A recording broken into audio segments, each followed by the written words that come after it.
The concert poster was still on the website when they found out he was gone. Just hours before the Sanchez family announced the death of Al Hurricane Jr.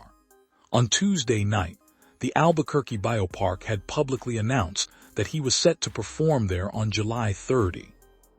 A concert poster, a July date, his name on a bill, and then within hours an announcement from his family that he was gone. That is the specific, jarring dissonance of losing someone whose next show was already booked, who had not cleared his calendar, who was not winding down, who was still booking performances, who the people at the venue were still expecting to hear sound check on a summer evening in New Mexico. Al Hurricane Jr., known as El Godson of New Mexico Music, died on May 19, 2026. He was 66 years old. No cause of death was provided. No funeral arrangements have been officially announced.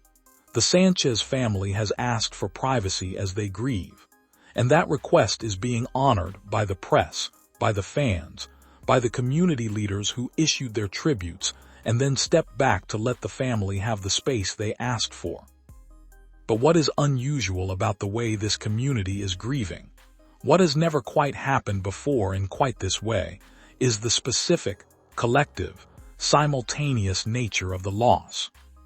The Albuquerque Isotopes president said the social media post brought immediate disbelief to everyone who worked closely with him. He said the first thing he did was reach out to staff, and they already knew. It was pure shock across the entire organization. Everyone already knew. Before there was an official announcement, before the local news had confirmed it, before the tributes started being written, the community already knew. Because in New Mexico, when something happens to the Hurricane family, the news travels through the land the way the wind does. Before you can explain it, before you can source it, it is simply there. His former bandmate Donnie Tesso reflected on what made Al Hurricane Jr. musically unusual. He said Jr. had the formal training, he read music well, he understood the intricacies of music. He had a way of chord progressions, taking it, making it simple but yet clever. Formal training, music theory, chord progressions that were simultaneously simple and clever. That combination, the classical foundation under the New Mexico soul, is what made Al Hurricane Jr. different from every other performer in the tradition his father founded. He began performing music at the age of 5. His very first performance was at the Albuquerque Civic Auditorium, where he sang Love Potion No. 9.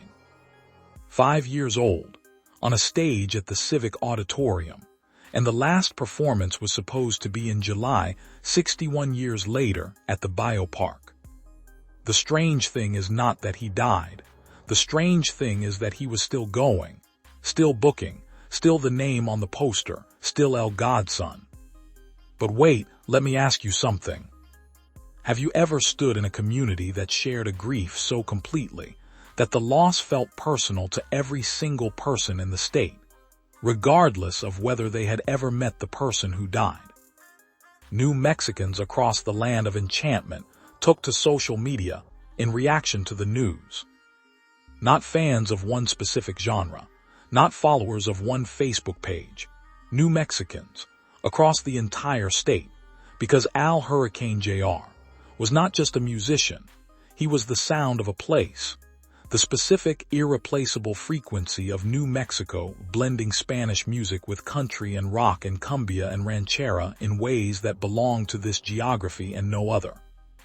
The governor wrote, Al Hurricane Jr. carried forward a musical legacy that is woven into the fabric of who we are as a state. He was a true New Mexican entertainer who delighted generations. Woven into the fabric of who we are. That is not a political statement. That is a geographical fact. You cannot fully understand New Mexico without understanding what the Hurricane family built. And you cannot understand what the Hurricane family built without Al Hurricane Jr., the son who took the Godfather's legacy and made it his own for 61 years. When the funeral comes, when the Sanchez family is ready to open the door, the room will hold something that no other state's musical tradition could replicate. the sound of two generations, a father who started it, a son who carried it, and a community that felt both losses 7 years apart in the same way, like the wind changing, like the land shifting, like something that was always there suddenly, incomprehensibly gone. Que viva el Godson. Rest in peace, Al Hurricane Jr. October 30, 1959, May 19, 2026. The Godson, the sound of New Mexico, still on the poster, forever on the stage. Thank you for watching.